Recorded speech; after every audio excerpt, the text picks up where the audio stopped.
Hey there, my name is Cameron. I'm a private pilot and I just wanted to put this video together because probably like you, I struggled a lot with fog, different types, memorizing different types of fog, being able to picture what those different types of fog looked like in my mind. So I wanted to put together this video and kind of explain it the way that made sense to me. And hopefully it helps you. If it does, fantastic. If it doesn't, well, you'll have to find your own way to memorize it like I did.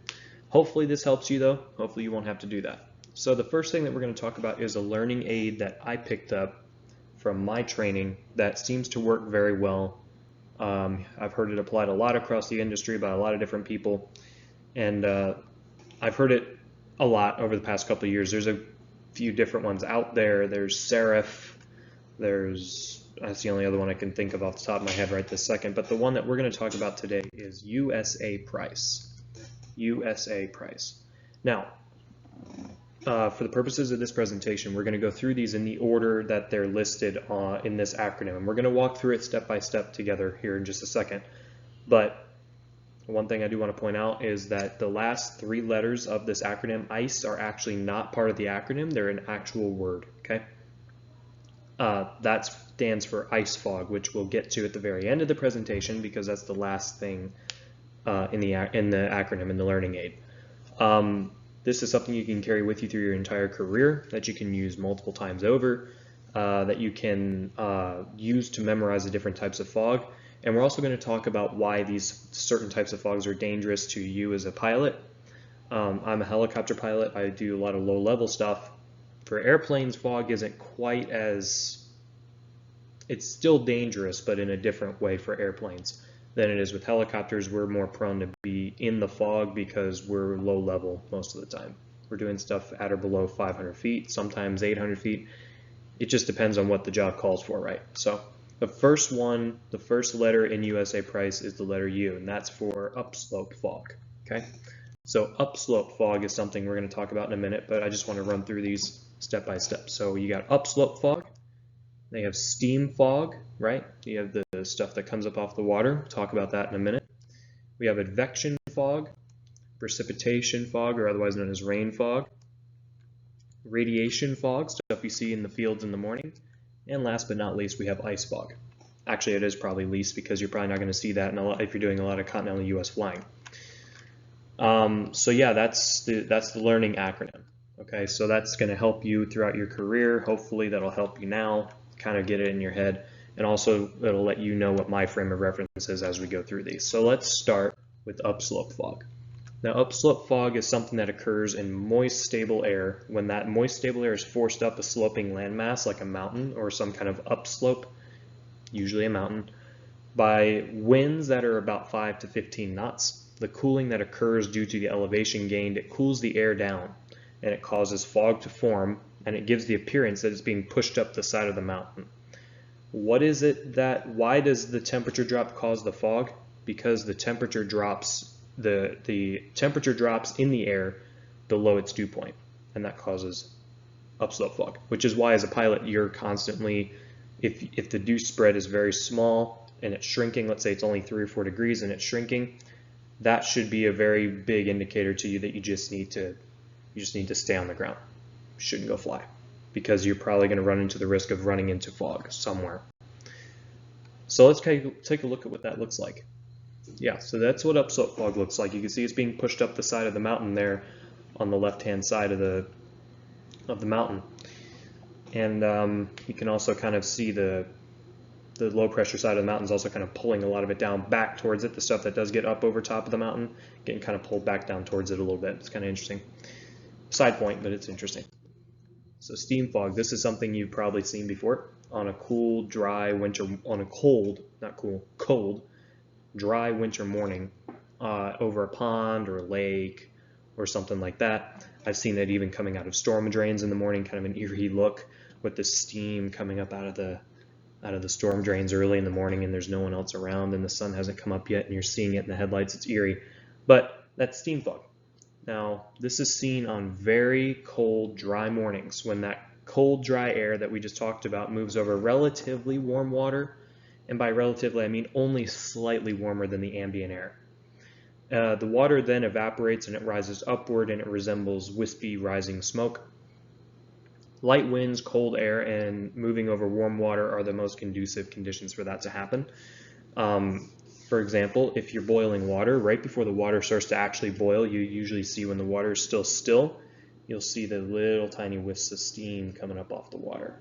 The water hasn't started to boil yet. That's basically kind of the same concept. The water is warmer than the ambient air, but usually not by a whole lot at that point. Maybe about 10-15 degrees warmer than the ambient air.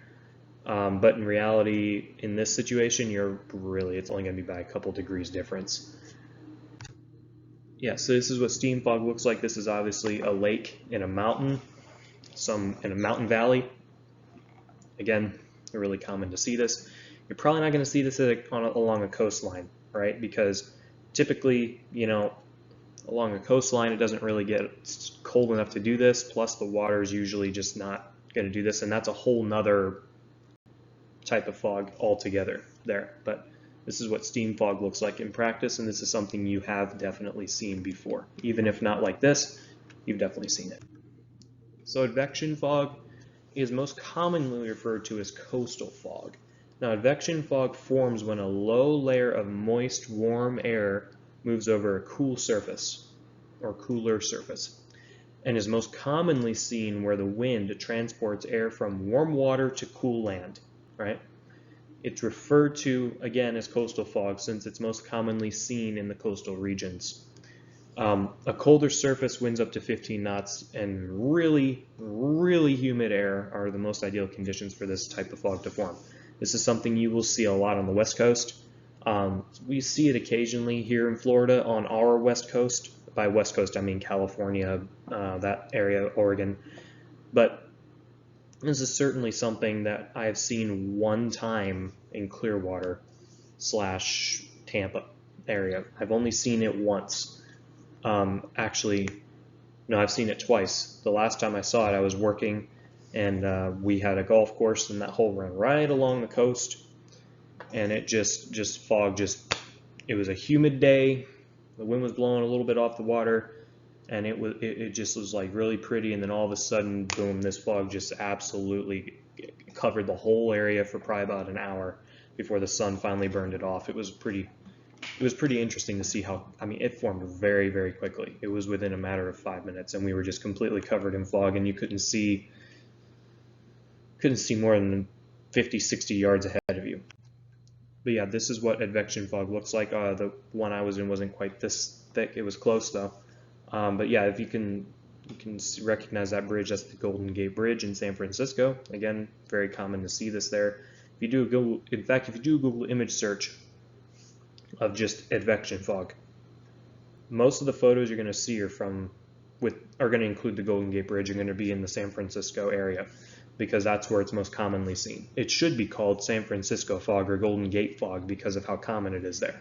But yeah, this is definitely something that you're going to see a lot if you're flying in the West Coast, and in particular in this region. So precipitation fog, what's this one? This isn't one we see a whole lot. Precipitation fog occurs when warm rain or drizzle falls through a cooler layer of air near the surface. You need warm precipitation and cool air and a relatively stable atmosphere for this to happen. Typically, if it's raining a lot, you're not going to have a very stable atmosphere, so that's why you don't see it too much. An easy way to remember this is that both the steam fog, the rain fog, actually all three, and the advection fog all require warm water and cool air to form. So you can knock out 3 of those immediately by remembering that all 3 need warm water and cool air to form. That's the common denominator between the 3, or between those 3. Is you have to have warm water and cool air. Hopefully that helps you in some way. So this is what precipitation fog looks like. You'd be very surprised how hard it is to find an image of what precipitation and rain fog looks like. But this is the best one I could find to depict that, because in the mountain ranges you usually will have stable air, and you will usually have cooler air for the rain to fall through. But really, if you really look at it, it doesn't look like any other type of fog. In fact, it kind of resembles it could even resemble upslope fog if you're looking at it from the right angle, but it's not. It's precipitation fog, and again, something you don't see a ton, because usually if it's raining a lot, you're not going to have a very stable atmosphere because of the thunderstorms in the area. All right, so radiation fog. This is something pretty common that we see a lot here in Florida, especially. This fog will form over low-lying, flat surfaces like fields on a clear, calm, humid night. And as the surface cools off by radiating heat to the overlying air, it's cooled to its dew point. So the radiation fog will typically burn off by mid-morning, and a clear sky, relatively high humidity, and calm winds that are less than 5 knots and a flat open surface are necessary for radiation fog to occur. As an example of myself outside this house, there's a road that goes between two giant horse pastures. One of them is used, the other one isn't used anymore. But they're big, wide open areas with trees all around. So you don't have a lot of wind. Even if it's really breezy in other parts of the area, that particular part of the area is going to usually be pretty calm because of all the trees are going to break up that wind, and it's not going to be as strong, and usually you're going to get a lot of this forming at night or in the very early morning hours, and you drive down that road and you cannot see 5 feet in front of you. That's how thick it gets. Radiation fog is definitely something that pilots need to be concerned about, and I realize I just said earlier that we were going to talk about why each one is dangerous. So what we're going to do is we're going to go back. Oh, we can't go back. Okay. So we're going to talk about, really quick, we're going to talk about why upslope fog is dangerous. Upslope fog is dangerous because another name for upslope fog is mountain obscuration. This is something that can completely obscure a mountain, especially if there's surrounding fog or clouds, low-hanging clouds around the mountain. And you will not be able to see that mountain at all. So what could happen potentially, right? Something that could happen is if you're flying along, there's the mountain, and here's the fog, and here's the fog, and here's you, right? It's a very bad little helicopter, a very bad little airplane, but we'll say that's you right there. And you're flying towards the mountain like this. Well, you're not going to be able to see it because there's basically just going to be this absolute wall of white right here. And you will not be able to see it. And it will be completely obscured by that fog. In addition to that, if you've got clouds all the way over here on this side of the mountain, you're not even going to be able to see the side of the mountain or between the mountains. So that's why upslope fog is especially dangerous to low-level flying. It's dangerous to airplanes, of course. It's also very, very, very dangerous to helicopter pilots because we do a lot of, some people will call it scud running. It's not really scud running, it's just something that we do a lot. We do a lot of low-level operations. But yes, sometimes we do scud running. But again, that's the nature of what we do as helicopter pilots, right? So I'm coming to you from that perspective of it being a low-level operations helicopter pilot. So that's why upslope fog is very dangerous, right?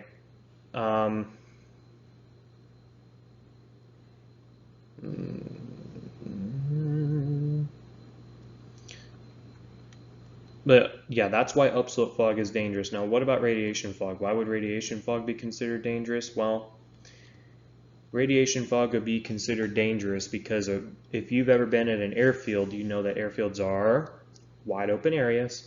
They usually have buildings around them, so there's not going to be a lot of breeze, a lot of wind, and usually they will be susceptible to this radiation fog.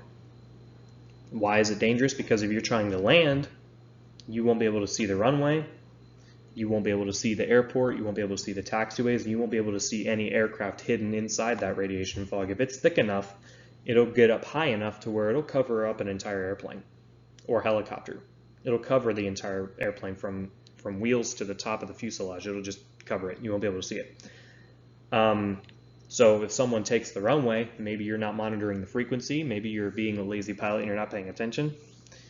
If you're being a lazy pilot and you're trying to land in radiation fog or any type of fog, you shouldn't be flying, period, in my opinion. But that aside, if you're not sure that there's not an airplane on that runway, you won't be able to see them. You might land right on top of them. If you're a helicopter pilot like me, you might see them at the last second and be able to go around and get away from that situation.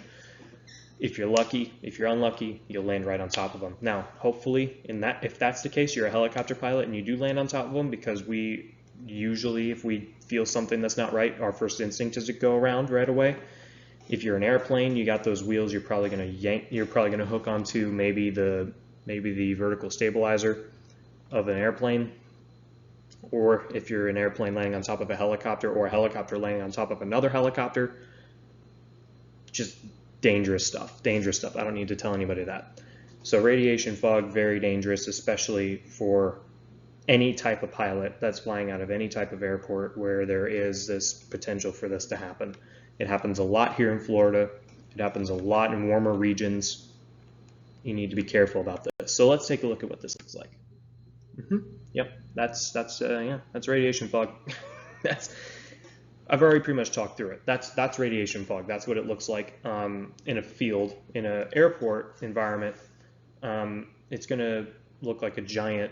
It's gonna look like a giant blotch, like somebody took a giant whiteout thing and they just whited out the entire airport. Because I've seen this from the air before, and it is a little bit scary when you're used to seeing a runway and taxiways and a ramp and a bunch of hangars in a spot, and you get over there and it's nothing but whiteness. It is a very disturbing view to get. On the flip side of that, if you're working at a golf course or you're working somewhere or you're driving down a field, this can actually look quite pretty, much like this picture here. But this is what radiation fog looks like, and that's why radiation fog can be dangerous. Could steam fog be dangerous to helicopters or airplanes? I don't think so, unless you're a seaplane and you're landing on the water, or if you're a helicopter pilot when you're maybe doing firefighting operations and you're using a long line bucket. But outside of that, I can't really think of a situation where steam fog might be dangerous. Yeah, advection fog, totally could see how that could be dangerous. You could fly into an obstruction and you might not, you might never know you were doing it. Yeah, I mean, there are a lot of things you could do where advection fog could definitely be a major, major, major concern. So if you're flying in those coastal regions, make sure that you're familiar with that particular type of fog, the conditions it can form in, and making sure you know when is it most likely to occur and where am I going to be when it occurs. Am I going to be in that area, or am I going to be far away from it where it's not going to pose a risk to me? Am I going to have to fly through it to get back to where I landed? Am I going to have to fly through it to get to my destination? Certainly make sure that advection fog, that's not going to be a concern for you. Also, the same thing with the upslope and the radiation fog. Again, with the steam fog, I don't really see that being too much of a major issue for aviation, but it's definitely good to be aware of it, especially if you're doing, if you're a seaplane and you're going to land, you definitely want to know about that, because that stuff can get pretty thick too. Okay, ice fog. This is one that isn't talked about very much. In fact, I don't have any notes on it. So I had to do a little bit of research because I put together this notebook with all my private pilot notes, and it was not in here under the fog section. And in fact, I made the fog section was very, very detailed in a lot of this. In fact, a lot of the stuff that I read off came straight from my notes. And I didn't have anything in there about it. That's just how unlikely it is to be a problem. It is certainly something that could be an issue if you're flying in a really cold region like Alaska, or maybe even Montana. I don't know if that's an issue there, but certainly, could pose a threat if you're trying to land on ice. I'm not going to talk about the dangers because I just don't know about them. I'm sure there are, but I'll leave that to the people who know what those dangers are to discuss that. But ice fog is certainly a type of fog, and it is in our USA price acronym, right? So I wanted to bring it up, and I also wanted to show you what that could look like. And this is what that could look like. It's basically literally just steam fog, but it's coming off of the ice. And I don't really have anything else to say about that because I don't know enough to be commenting on it, but I wanted to include it since it is mentioned in the learning aid that I was taught. So I really do hope you found this helpful. This does conclude my presentation on the different types of fog that I think all pilots should know about. I appreciate you watching, and I hope it was helpful for you in some way, maybe hearing it a different way from a different person. Maybe finding this video on your own also helped, maybe solidify some of this into your brain.